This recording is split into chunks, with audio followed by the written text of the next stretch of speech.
What's happening, my people? I don't know if you'll be as ecstatic as I am, but the Chucks, I actually recovered them a couple weeks ago, I think it was. I don't know. The storage unit, when I was clearing out the storage unit.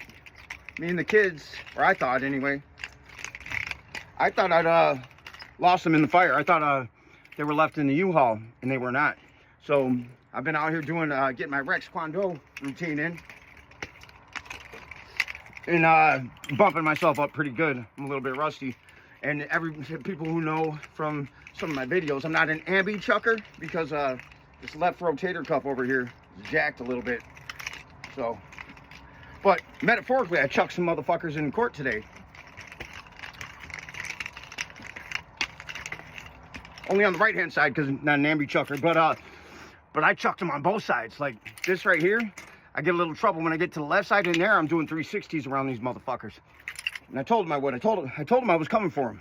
I told him I was coming for them. I just love this fucking light behind me. This golden hour light. Catch a little golden hour light. I don't give a chuck. I can do all that. Seriously though, today was a big step forward. I'm starting to realize how monumental this is. And you know, it's funny when you set out to do something that's a lofty goal. There's a sense of impending doom that resides in it because everybody has lofty goals, not really goals, but ideas, and it's hard to follow through on. This is fucking near impossible, you know what I mean? But it's getting to the point now where it seems like and it's not just due to my resilience, right? There's number one, it's got to be true, right? So the fact that I've been able to stand in the truth is huge, right?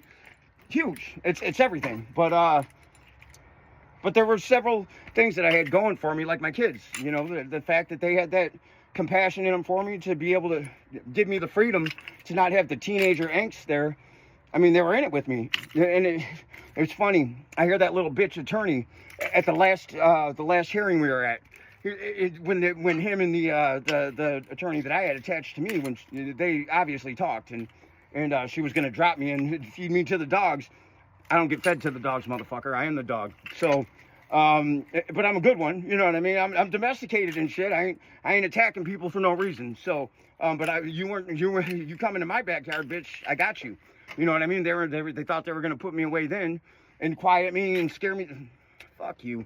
So I came back today, and this attorney, after that last one, the judge set a bond on me. He had to do something, right? So he set a bond, personal bond, $50,000.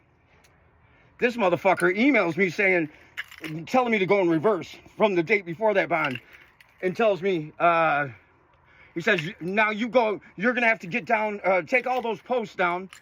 None of those posts are disparaging and defaming. They're all true of what the crimes they committed. But he was trying to strong arm me to get me to. And I said, fuck you. I said, I ain't taking nothing down. I said, what you can do is put your staff to work. You go through all my social media. You send me what you think is disparaging and defaming. I'll decide if I think it is, and I'll take down what I want. And then the judge can decide the rest. He said, that's not how it works. You don't know how this works. You guys can read it in the document. I was like, I don't think you know how it works, motherfucker. How about you go ahead and you file to have my bond, and he was threatening to put me in jail. File to have my bond revoked. See what the fuck happens when we get to court. That's just it's proof of your strong arm tactics. And it's proof of the conspiracy. Everything you guys are doing is just to get me to shut up so you don't get fucking, so you don't have the consequences of your crimes. That's everything you're doing is that. This is just further proof. So this motherfucker goes in there today and he thinks he's actually going to accomplish something. He did. Further proof of their collusive relationship with their clients. And just one more thing for me to add to my complaint with the Attorney Grievance Commission. They're done. They're fucking done. You know what I mean? And so I go back in there with counsel on November 6th. They're done. They're fucking done. Like, they don't exist. I mean, they do exist. And now they become the story. I said this a long time ago. I said the worst part about becoming the lesson is you don't get to learn it. You know what I mean? Like, the people who become the lesson, now they got to suffer the consequences because they went all the way with their bullshit. So all of them are fucked. They're all fucked. Because I have the proof. I submitted the proof. The judge has the proof. But now it has to be submitted through proper channels. And I said he was going to let me represent that motion. But I said, I don't want to make any more technical mistakes and delay this. Let's get them. You know what I mean? I didn't say let's get him to the judge, but in my head, it's let's get him. All right, so bring that counsel, and we can combine the proof I have and his knowledge of the system, and they're done. They're fucking done. And they're going to be a lesson, a big lesson, because I'm not going to say who just reached out to me, but you know him. You know the motherfucker. And we're talking about the exclusive story on this, so I'm too rusty. I'm scared. I'm gonna fuck myself up. It's gonna be funny if I go in with a nunchuck fucking injury. I can't go to trial because I got a nunchuck injury. I'm so happy to have these things. I'm like a kid. Oh, shit, I can't fucking get my arm back there. Somebody come massage my left rotator cuff. It's a little risky. Oh, shit. Shit, I chucked him. I chucked motherfuckers in court, metaphorically. I'll probably never get to chuck a motherfucker. Probably never get to chuck a motherfucker in real life. And that's good, because I really don't like violence. When I say that shit, I'm just clowning. But this golden hour shit's nice, ain't it? Ain't it? It was like this in court. Little finessing. Little finessing. This ambi-chuck. Ambi-chuck. I can't fucking... You get the point. Rex Kwon Do would be so pissed about this fucking rotator cuff bullshit. I better not come in his dojo wearing his fucking American flag pants. Here's some more good news.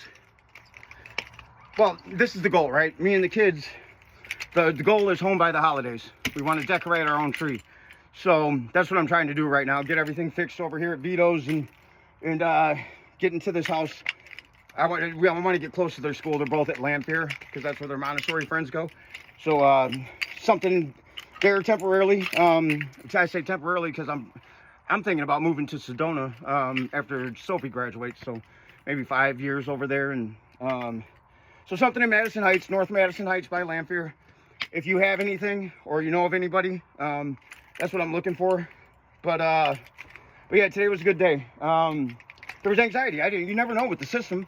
And I know this judge, he has a deep respect for our system. Everything that makes it great, you know, it's right behind him. I took that picture in his courtroom. Truth, justice, and liberty for all. I didn't even realize I was behind his desk when I posed a question to him, which is funny.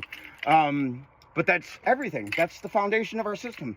So I went in there based on the knowledge I have of what this is supposed to be, recognizing that none of it exists. Like all that corporate protocol bullshit, it's all bullshit. Truth doesn't need technicalities.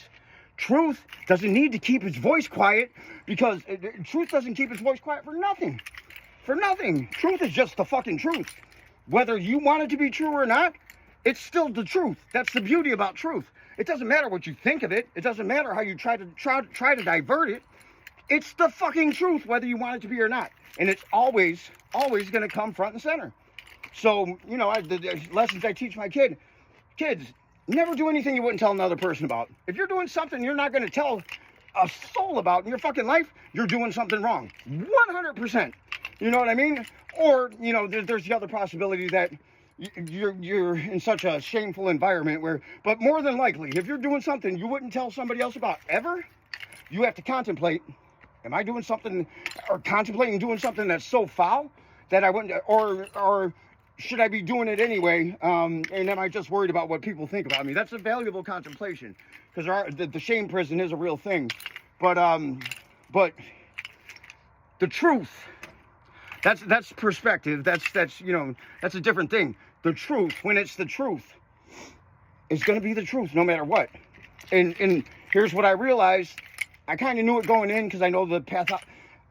I'm a deep study on trauma and how trauma happens and where mine came from. And so if you know the pathology of a lie, right? And you know the psychology of people who tell them for a living, or just are very comfortable telling them, which is most people. We're indoctrinated to lie. You know, we're taught that. Survival of the fittest, whatever it takes to get to the top. Spouses lie to each other, you know, all that shit. That's all part of the indoctrination process. That's not what a good life is. So, man, if you can stand in your truth in spite of the consequences, or even as a, so, I mean, I knew the consequences. I didn't know exactly how I was going to go down, but I knew there was a lesson behind them. So I wasn't standing in my truth in spite or despite. I was standing in my truth because I knew I was going to gain something from it in here, right? And I knew it was going to provide value to my kids' future. So things happened for me, not to me. So I knew I was going to get roughed up a little bit, but I knew I would come out victorious or they would have to kill me. Like, give me equanimity and liberty or give me death. I'm getting one or the other, motherfucker. That's it, period, point blank. Troy, police, do your fucking job. You better do your fucking job or I'm suing you too. I know how to work not work the system because I'm not playing any fucking games here. The truth doesn't need to manipulate. Doesn't need to. I just needed to learn how that system works. And I can give this to anybody. Because I was, like I did with my company, United Restoration, which is now defunct, basically. It's not Integrity anymore. What I did with that company, I learned the system. How does insurance fuck people? Now, how can I beat that? And how can I do it in a way that's simplified to where I can offer that up to people? And I did it. And then when millions started pouring in, motherfuckers got greedy. So greed fucking does what it does to people. It's not the truth. It's a lie. And when you have somebody, an unstoppable force like truth, you either got to kill it, but that don't even work, right? Like, you kill the truth, Martin Luther King, Jesus, Malcolm X, Robert and John F. Kennedy. Like, you kill the truth, well, that lives on, right? So you didn't kill them. You just, that created more truth in the people. Anyway, I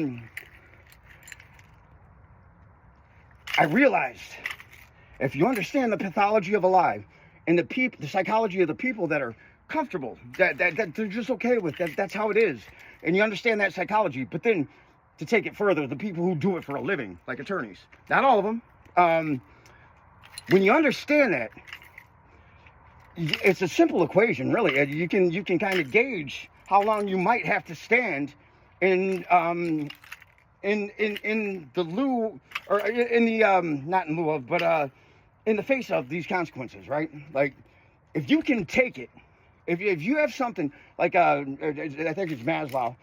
Maslow says if you have your why, you can you can get through anyhow, right? If you know why you're doing something, and it's strong and it's deep, and it's deeply embedded in you, the why doesn't matter. You'll get there. You'll figure it out. You know what I mean? And that's what I knew about this. I knew.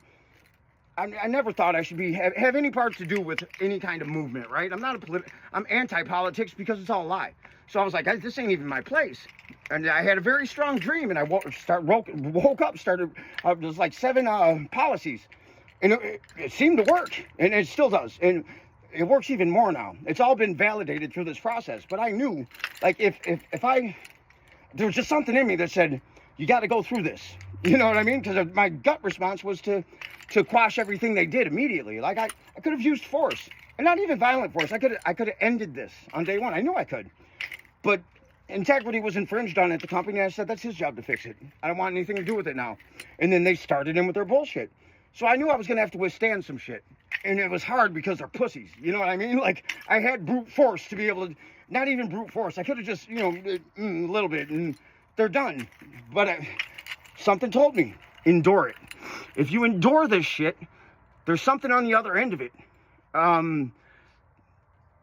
that I couldn't equate. But I knew. I kept saying, this is something just hit me one day. I said, this is a launch for the movement. That's what this is. I didn't know it was going to validate every fucking thing that I wrote from that dream. Every fucking thing. Everything's validated. So, but the thing was, now I understand the system, how it got here, who did it. I understand it so deeply now that there's a solution. It's a feasible solution. Now I can talk to people about it in a way that makes sense, because in the same way I did for the insurance shit. Like, if somebody's infringing on you, I can give you, I've learned, I'm not completely versed, but I know how to protect yourself. I know it's possible, and I know there's a simpler way to do it than what I did. But I knew I had to take the lumps so I could figure out where the injustices lied. Where is the system off? Where are we off, right? In mine, I didn't understand what it was to be an attorney and know that you might get a partial truth or a lie, flat out lie from your client. So you have to work from that standpoint, and that's why certain things are in place. There's nothing that's in place for a person like me or a person like you that just wants to stand in your truth. You get bogged down by the fucking semantics of the system and the corporate bylaw and the fact that it was a system designed for liars by liars, right? Like people with the money who wanted to tell lies and get away with what they wanted to get away with without consequences. It's their design. So we have to undo a lot of that. What I've learned is that it's possible. And if you stand in your fucking truth, just stand in it. Like, if you can stand in that truth and you can take the lumps, what's on the other end will set you free. There's wisdom, you know what I mean? Like, there's so much wisdom. And all the people we revere, that we have holidays for, all that, there's so much wisdom. There's so much wisdom. We got to start doing it. We got to turn it into action. That's the thing. Everything I've learned from my spiritual teachers that I celebrate and I love and I call heroes, all I did was what they said. I put it into action, and I had faith that on the other end of it, I still don't know where it goes exactly, but I got faith that on the other end of it, it's a better place. Stand in your truth, motherfuckers. If you got to chuck a motherfucker in the process, chuck a motherfucker. If it's got to be golden hour, do it at golden hour. I can never get under that fucking arm. I suck as a human being. The other good news. We're calling the pet liger home. We found it. We found the pet liger.